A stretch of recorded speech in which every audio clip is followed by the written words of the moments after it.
Poor cleaning lady spoke Arabic on the phone. She had no idea a millionaire was listening. She was just supposed to clean the kitchen, not negotiate with Dubai. But when Layla answered that phone call, speaking fluent Arabic in the quiet morning light, she didn't realize her billionaire boss was standing behind her, listening to every word. Before we continue, if you enjoy touching and inspiring stories like this one, make sure to subscribe to the channel and leave a like. Now, let's get back to the story. The last thing Ethan expected to hear in his own kitchen that morning was Arabic. He had just come down from his office upstairs, still half awake, craving coffee and silence. But then he stopped. Someone was speaking, softly, fluently, in a language that didn't belong in his mansion in the hills of Northern California. The voice came from the corner of the kitchen, behind the island counter. He stepped closer.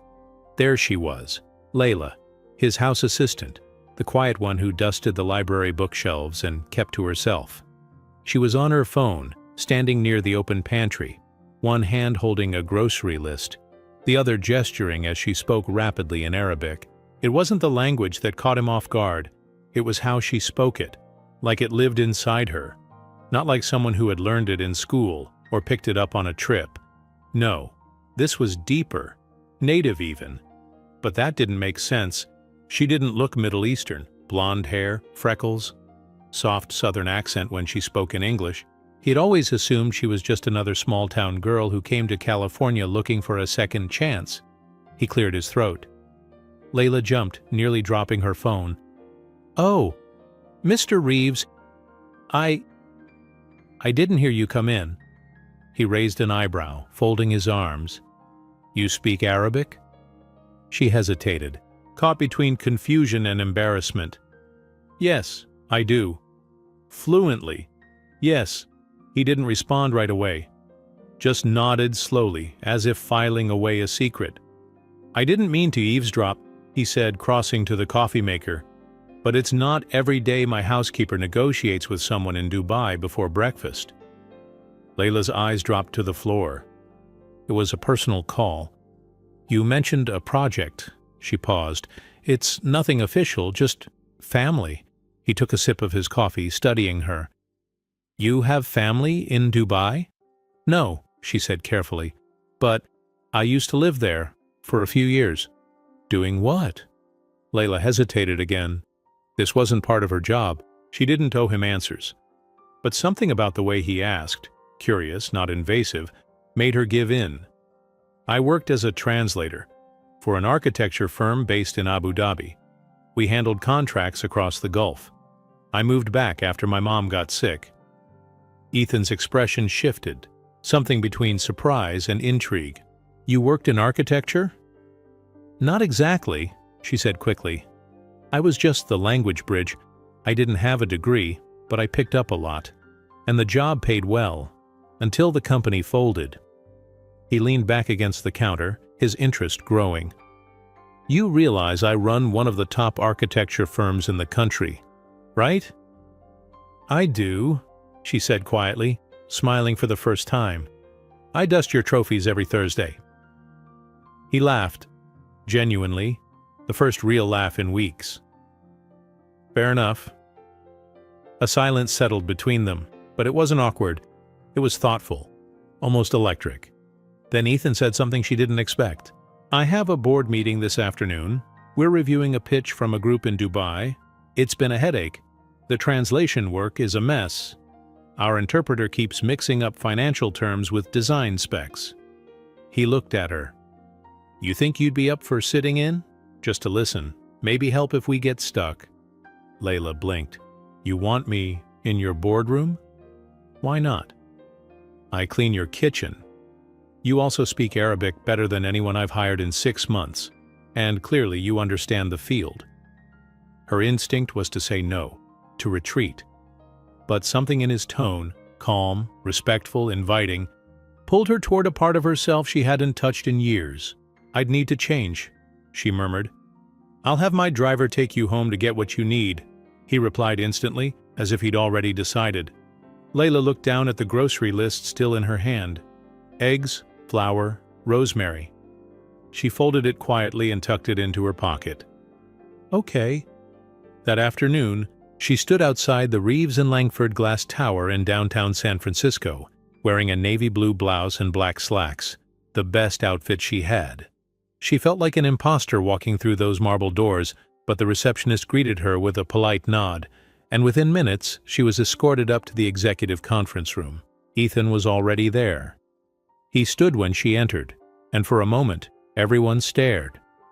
"This is Layla," he said, addressing the table. "She'll be assisting with translation."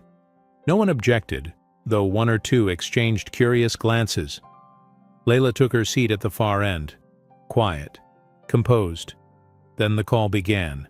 It was a conference with investors from Dubai, discussing a potential eco-development in the desert. Solar-integrated structures inspired by traditional Emirati wind towers. The designs were ambitious. The numbers didn't add up. The miscommunication was constant. That's when Layla leaned forward and gently corrected the translator. "Excuse me, the term he used wasn't liability. He said muraqaba, which in this context refers to regulatory oversight, not financial loss."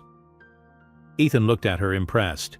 The Emirati team on the other end of the call seemed visibly relieved. From that point on, Layla took the lead. She didn't dominate. She clarified. She bridged.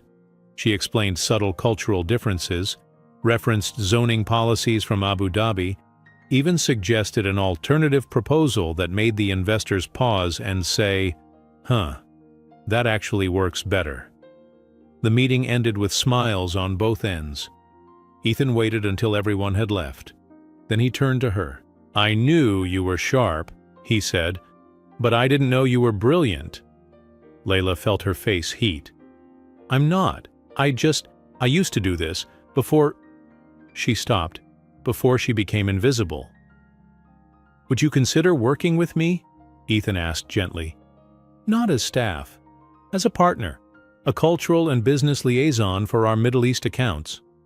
Layla stared at him, her mind spinning. I don't know what to say." "Say yes." For the first time in years, she felt the weight of the world lifting, just a little. "Yes," she whispered. And Ethan, watching her, didn't know what hit him. But something about her yes did more to him than any deal he'd closed in a decade. He smiled. And somewhere deep inside him, something began to shift. But not everyone was going to like that shift, because someone else in the company had been watching, and they didn't like seeing the boss take an interest in the girl who once cleaned his floors. By Monday morning, Layla had a new badge, a temporary desk, and a job title that still felt unreal: International Liaison Consultant. She hadn't told anyone. Not yet. The opportunity felt delicate, like something that would vanish if she spoke about it too soon. Still, something inside her had shifted. She walked taller now. She looked people in the eye. Ethan, on the other hand, felt lighter than he had in years. Since his divorce, his days had been a dull routine of numbers, meetings, and quiet loneliness. Nothing moved him. Until now. Until her. He didn't want to admit it yet, not even to himself. But someone else saw it long before he did. Her name was Cassandra Langford, partner at Reeves and Langford, and daughter of the company's co-founder. She had known Ethan since their college days, and when she saw that girl, that former cleaning woman, sitting among executives on the 12th floor, something in Cassandra twisted sharply. She watched from a distance, always watching, and that morning she saw something that made her pause. Ethan was waiting by the elevator. "Morning," he said with a casual, soft smile, one he rarely used. Layla smiled back, a little shy. "Didn't think you'd be here this early." "I could say the same to you," he replied. "Seems like we're both full of surprises." The elevator closed. Cassandra stood frozen, watching the doors shut. Then she picked up her phone. "Get legal on the line. I want a meeting. Now." On the 12th floor, Layla sat at her temporary workstation, surrounded by blueprints, project models, and design proposals from all over the Middle East. Her job was to review, translate, and make cultural sense of everything that came in. A bridge between worlds. She loved it. That afternoon, Ethan showed up at her desk with 2 coffee cups. "Cardamom latte," he said. "You mentioned it during the meeting with the Dubai team." She looked at him, surprised. "You remembered that?" "I remember more than I let on." She took the coffee and smiled. A real one this time. That quiet wall she always carried around was starting to lower. They sat together for hours, reviewing new proposals from Sharjah and Kuwait. Ethan watched the way she worked, careful, precise, but with an instinct for nuance that none of his executives had. She understood the words, the unspoken meanings, the spaces between the lines. It wasn't just translation. It was connection. "Why did you stop?" he asked out of nowhere. She looked up. "Translating, working abroad. Why did you leave it behind?" Layla hesitated. "My mom got sick, breast cancer. I moved back to take care of her. Sold everything, took any job I could find. Thought I'd return after she got better." Ethan's expression shifted. "She didn't?" She shook her head. "No." A long pause settled between them. "I'm sorry," he said quietly. "I'm not," she replied, steady. It was the right thing to do. And for the first time, Ethan saw her not just as the woman who had saved his business pitch, but as someone who had quietly sacrificed everything, a fighter. He opened his mouth to say more, but the door burst open. Cassandra walked in, uninvited. "Ethan, we need to talk, alone." Layla stood up quickly. "I can come back later." "No," Cassandra said sharply. "Actually, this concerns you too." Ethan frowned. "What's going on?"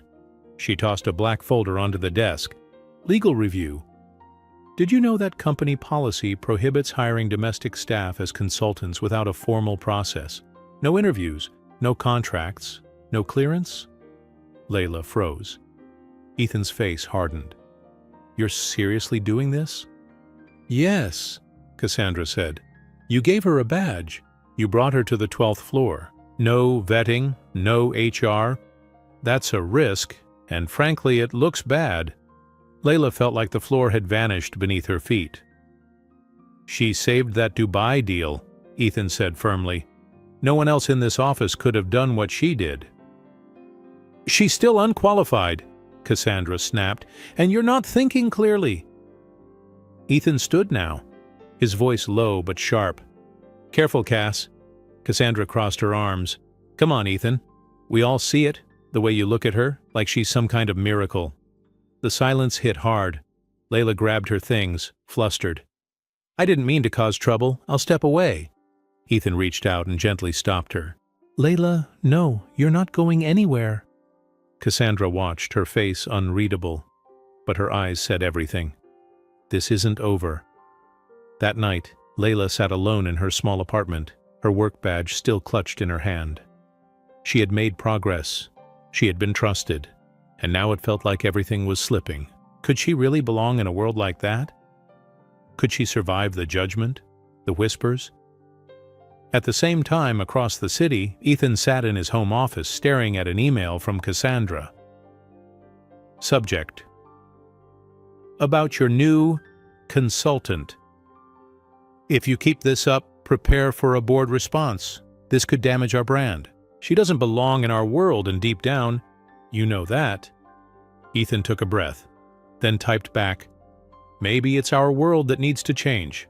He hit send. But he knew Cassandra was just the beginning, because now his connection with Layla wasn't just personal. It was public, and people were starting to pay attention. Layla arrived early the next morning, hoping to slip into her workspace unnoticed. But the moment she stepped off the elevator, she could feel it, the shift in energy. The stares, the subtle silence that settled like dust whenever she passed. Something had changed. At her desk, a small post-it note waited for her. No name, just 5 words, scribbled in black pen, "You don't belong up here." Her chest tightened. For a second, she just stared at it, unsure if she was supposed to feel fear or shame. Then she crumpled the note slowly and slid it into her bag, hands shaking. Ethan wasn't in yet. His absence somehow made it worse. Around her, whispers moved like smoke, soft, cruel, impossible to catch. She heard fragments. That's her. She was cleaning houses. Now she's in meetings? You know why, right? He's obsessed. Layla opened her laptop, heart pounding. She tried to focus on a new batch of project notes from a firm in Abu Dhabi, but the words blurred. She wasn't just being watched, she was being judged. Ethan arrived late that day.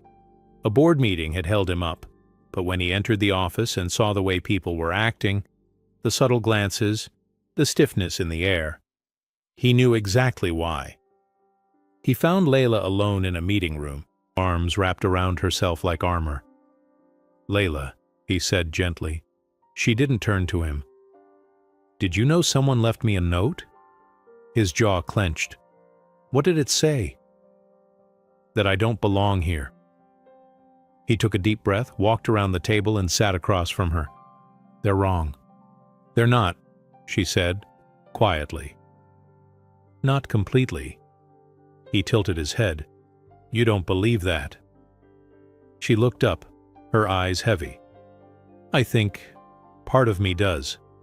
I fought so hard to survive that I stopped thinking about belonging. And now that I'm here, all I can think about is how fragile it feels." Ethan leaned closer. "You didn't sneak your way in, Layla. You earned this, with your mind, your voice, your courage." She wanted to believe him, but the weight of the stairs was hard to ignore. "I don't want to be your mistake, Ethan." That hit him hard. He stood pacing for a moment. "You're not." She watched him carefully. "Then prove it." He stopped. "Put me in the pitch meeting next week," she said. "The Riyadh project. I know that region. I know the culture. I can lead the dialogue. But don't protect me. Don't shield me. Let me show them why I deserve to be here." He nodded slowly, admiration growing behind his eyes. "Deal." 3 days later, Layla stood in the center of the Riyadh pitch meeting, laptop open, slides ready, voice steady. Half the room still didn't understand why she was there. The other half just waited to see her fail. She didn't. She explained the design concept with clarity, navigating cultural sensitivities and logistical challenges with ease. She answered questions in Arabic when necessary, even threw in a joke that got the Saudi client to laugh, something no one else had managed. When the meeting ended, the lead architect leaned toward Ethan and whispered, "She's the reason this will work." Ethan smiled. "I know." As everyone cleared out, Cassandra remained seated, arms crossed, studying Layla like a puzzle piece she couldn't fit. "You're good," Cassandra said, standing. Layla raised her chin. "Thank you. But don't mistake useful for safe," she added coolly. "This world still has rules." Layla didn't flinch. "So do I." Cassandra walked out without another word. Ethan stepped in moments later, watching Layla close her laptop. "You okay?" She turned to him, something fierce in her expression. "I don't need you to save me, Ethan. I just need the space to stand." "I'm not trying to save you," he said softly. "I'm trying to catch up." That night, Ethan invited her to dinner, nothing extravagant. Just a quiet table at a bistro he used to frequent alone. He didn't call it a date. She didn't call it anything. But when she arrived in a soft green dress and sat across from him with eyes that held the desert and the sea at once, he realized he hadn't breathed in days. "I was nervous," she admitted halfway through. "So was I," he replied. They talked about everything and nothing, about family, grief. Dreams paused, then reawakened. At one point, Ethan asked what had been her biggest heartbreak. She thought for a long time. "Being invisible," she said, "not to strangers, to myself." He looked at her as if she had just cracked open his chest. "I know that feeling," he said. "Too well." They didn't kiss that night, but when he walked her to the car and touched her hand lightly before letting her go, something shifted between them, a quiet understanding, a spark with no name yet. The next morning, Ethan opened his inbox to find a single forwarded email from Cassandra. Subject line, Urgent Media Inquiry. He opened it.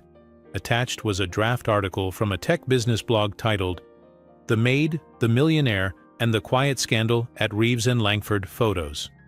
Anonymous quotes, speculation about favoritism, rumors about late-night meetings, private dinners, elevator security footage. The kind of gossip designed to burn slowly, then explode. Ethan stared at the screen, then stood, face pale. Downstairs, Layla stepped into the office as her phone buzzed. One new message. No sender name. Check the news. You're everywhere now. She clicked the link, and there it was, her face. Her name. Her past. Sprawled across headlines like an accusation. Layla couldn't move. Her phone slipped from her hand, landing on the table with a dull thud. The headline was still glowing on the screen. From Maid to Millionaire's Muse. What's really happening inside Reeves and Langford? There was a photo of her walking beside Ethan outside the bistro. Grainy, distant, but unmistakably real. Another showed her entering the building with a badge, alongside speculation about how fast she'd risen. Then came the worst part. Anonymous quotes. She was cleaning his floors a few weeks ago. Now she's suddenly in meetings with foreign investors? He's clearly emotionally compromised. Layla's lungs felt tight, not because of what the article said, but because of what it implied. It didn't matter that she had earned her place. People were only going to see the story they wanted to see. And right now, she was the perfect villain in someone else's drama. Ethan was already in a heated call by the time Layla stepped into the office. She heard his voice from the hallway. No, I don't care what the blog says. It's trash. We don't answer to gossip. This is my team and my decision. If anyone wants to challenge that, they know where to find me. He hung up hard and turned. Their eyes met. I saw it, she said before he could speak. I'm handling it. Layla walked in slowly, setting her phone on the edge of his desk. You can't make it disappear. I can try. You shouldn't. That made him pause. I don't want you covering for me, she said, her voice quiet but firm. Not now. Not when everyone thinks I only got this job because of you. That's not what this is, Ethan snapped, frustration leaking into his tone. You saved that Riyadh deal. You've done more in 3 weeks than most of my staff does in a year. Then let me prove it again, she said, but don't defend me in rooms I'm not in. Let me answer them. He looked at her, truly looked, and saw a strength behind her eyes that shook him. You're not afraid of them? I'm afraid of being wrong about myself. By lunchtime, the entire office had seen the article. Some tried to pretend they hadn't. Others watched her openly now, no longer bothering with subtlety. But Layla didn't shrink.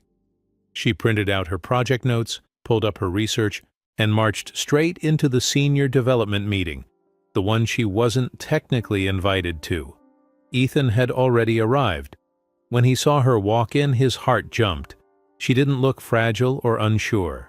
She looked like someone who had finally remembered who she used to be. One of the senior board members, a man named Bennett with too much money and too little empathy, leaned back in his chair. Didn't expect to see you here, he said, eyeing her. Layla placed her binder on the table and smiled politely. Well, I figured if everyone's going to talk about me, I might as well give them something worth talking about. A few heads turned. She opened her binder and began walking them through a cost reduction strategy for a Saudi client that had stalled negotiations for months. She explained each cultural touchpoint, broke down the language issues that were confusing the team, and even presented a new design model, one she'd developed in the evenings alone, using her old software from Dubai. When she finished, the room was silent. Then Bennett said, Well, looks like the headlines missed a few things. Ethan smiled. Layla didn't, because even now, a storm was still circling. That night, She found herself on the rooftop of her apartment building, trying to breathe above the noise of the city.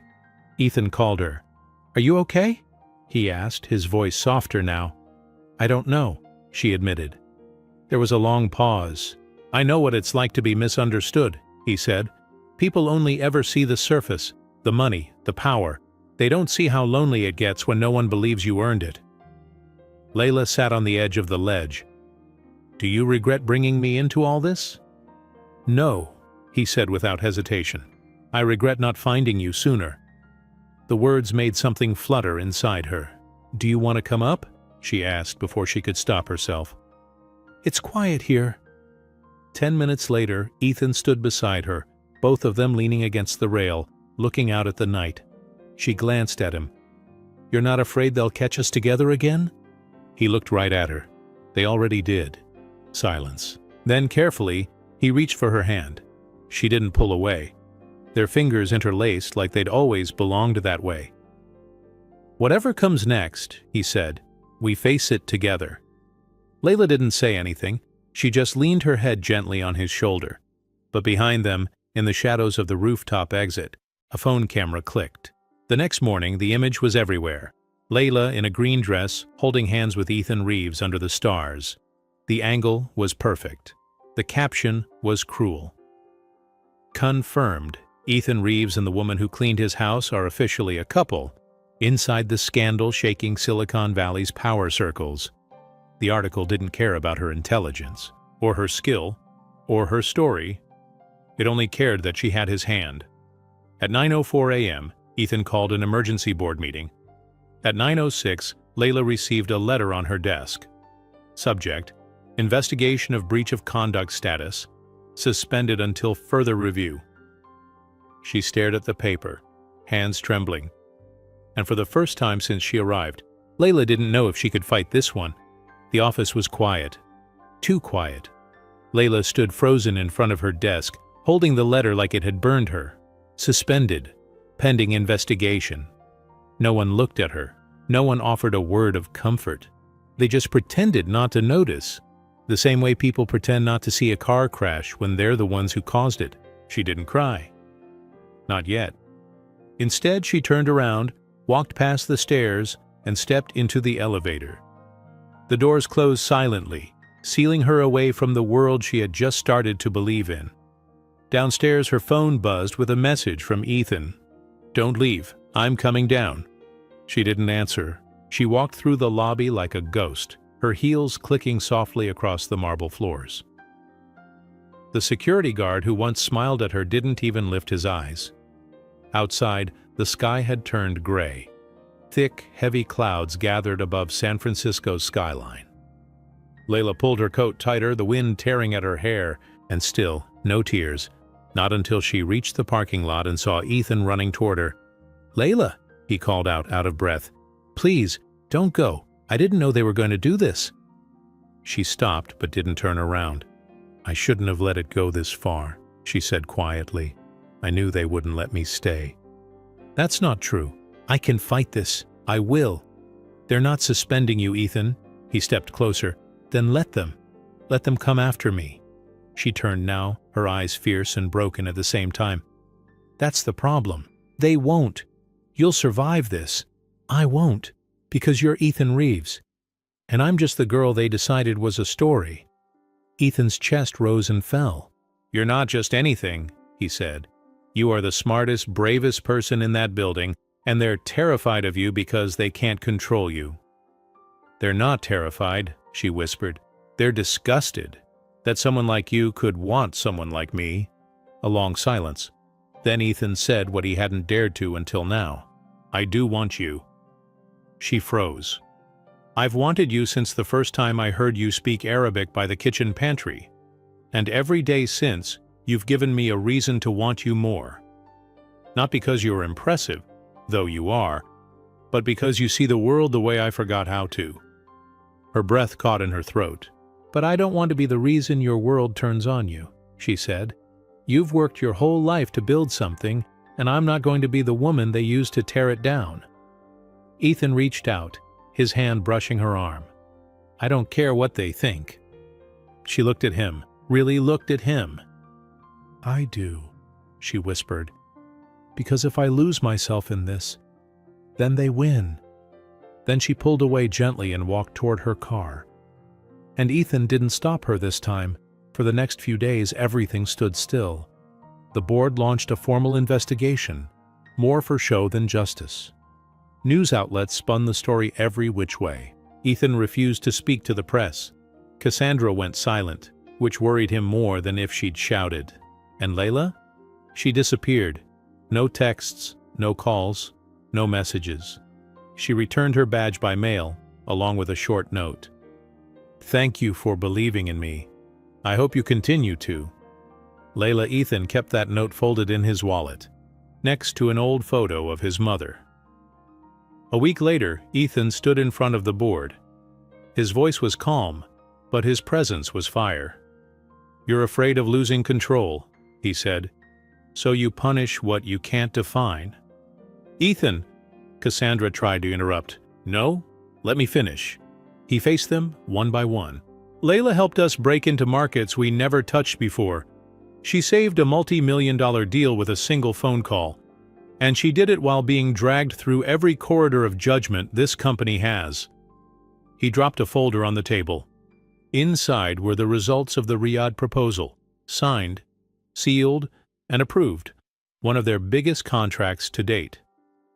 "She earned her place. You took it from her." A long silence followed. Finally, one board member asked, "So what are you saying?" "I'm saying," Ethan replied, "if she's not welcome back, I'm not staying." Murmurs, tension, shock. Cassandra's voice cut through the air. "You'd walk away from everything?" "I'd walk towards something better." That night, Layla stood in her small kitchen, heating up lentil soup. She hadn't spoken to anyone in days. Not since the board's silence confirmed what she already feared. She didn't belong there. Her phone buzzed on the counter. Unknown number. She almost ignored it. Then curiosity got the better of her. "Hello? Layla, it's me." Her heart stopped. "Ethan?" There was a long pause. Then, "I left the company." Her knees nearly gave out. She grabbed the edge of the counter. "What?" "I walked out today. Told them I'm starting something new. Something better." She blinked, stunned. "Why would you do that?" "Because none of it meant anything without you in it." Silence. "I don't want a life built on silence anymore, Layla," he continued. "I want one built on truth, on partnership, with you. If you still want to build with me." She sank slowly into a chair, hand covering her mouth. "I don't even know what to say." "Then just say you're not done." She took a shaky breath. "I'm not done." 2 months later, a new architecture firm opened its doors in a quiet downtown corner. Noor and Reeves Collaborative Design. Layla stood beside Ethan at the ribbon cutting, a soft breeze brushing her hair. Inside, the team was small, but passionate. International, diverse, bold. Every voice mattered. Every project had a soul. And Layla? She no longer doubted her place. She built it with her own hands. Ethan turned to her as the crowd applauded. "You still nervous?" "A little," she admitted. "But mostly, I feel seen." He smiled, brushed a hair from her cheek. "That's all I ever wanted for you." She took his hand, and this time, no one looked away. The office smelled like fresh paint and hope. The walls were still bare. Desks were mismatched. The coffee machine made strange noises every time it started, but it didn't matter. Layla stood in the middle of it all, in a sunlit room with giant windows, and felt something she hadn't felt in a long time. Belonging. It wasn't about the title on her business card or the way people greeted her with respect now. It was about walking into a place where her ideas weren't just heard. They were needed. Noor and Reeves wasn't just a name. Noor meant light in Arabic, her choice. Ethan had loved it immediately. Light and vision, he'd said. That's who we are. They were building something from scratch, small but intentional. focused on ethical, culturally conscious design, a rare thing in their industry. Ethan had poured his capital into the venture. Layla had poured her soul. Their first project was a women's community center in Morocco, proposed by a local NGO. Nothing flashy, nothing headline-worthy, but meaningful. Exactly the kind of thing she'd dreamed of. And slowly the headlines stopped talking about her. The rumors faded. The world moved on. But Ethan didn't. He moved closer. Every day their work brought them together. Morning strategy calls, design brainstorms over takeout, long nights sketching out vision boards until their hands were covered in marker ink and laughter. But with each shared look, each lingering moment, something deeper stirred beneath the surface, and neither of them had dared name it. Not yet. One afternoon, as rain tapped softly against the windows, Layla and Ethan sat in the conference room reviewing final plans. "I think the entrance should face east," she said, tracing her finger along the map. "So it catches the morning light." Ethan leaned in, his shoulder brushing hers. "You're always thinking about sunlight." "I lived without it for a long time," she said without thinking. He looked at her, really looked. "You light up every room you walk into, Layla." She turned toward him. The room went still. Neither of them said a word. Then Ethan whispered, "Can I tell you something without scaring you off?" She nodded slowly. "I think I'm in love with you." The words were quiet, certain, no hesitation, like he had known for a while and just needed her to hear it. Layla's breath caught. "I've felt it growing since the first time you translated that meeting," he said. "But it's not just what you do. It's who you are, the way you carry hope, even when the world tried to crush it." Tears welled in her eyes. She smiled. "You didn't scare me." He smiled back. "So what now?" She reached for his hand. "Now we see if light and vision really can build something that lasts." Over the next few weeks, their relationship bloomed. Quiet, steady, real. They didn't announce it. They didn't need to. The people who mattered knew. The rest didn't matter. They fell into a rhythm. Morning coffee, afternoon chaos, late-night design changes, and in between, whispered moments, hands brushing in the elevator, shared smiles during meetings, and eventually, the soft comfort of each other's arms after long days. But love doesn't erase every shadow, and one shadow still lingered. Cassandra. She hadn't spoken to Ethan since he left the company. But word traveled, and when she heard about Noor and Reeves landing their first international contract, she sent a single message to his inbox. "You can build your empire from scratch, Ethan. Just remember how fast it can fall." He didn't respond, but the words stayed with him.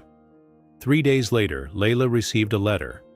Not an email, a letter, hand-delivered, no sender listed.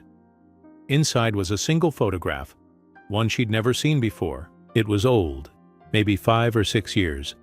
A younger Ethan standing beside a woman with long dark hair in a small village outside Beirut. The woman had her arm around a child. On the back of the photo, written in neat cursive, "Ask him what he left behind." Layla stared at the image for a long time, her chest tightening. She didn't want to believe it meant anything.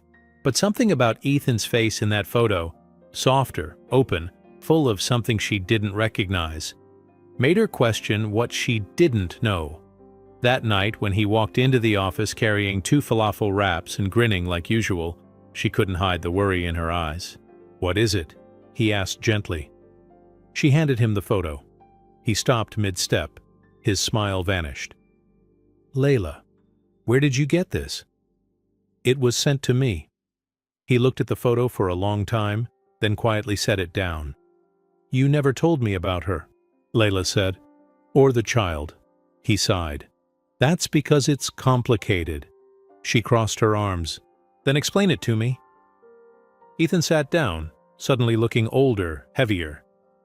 "Her name was Miriam. She was a translator I worked with during a trip to Lebanon years ago. I was funding a school restoration project. We got close, too close." He paused. "She had a son.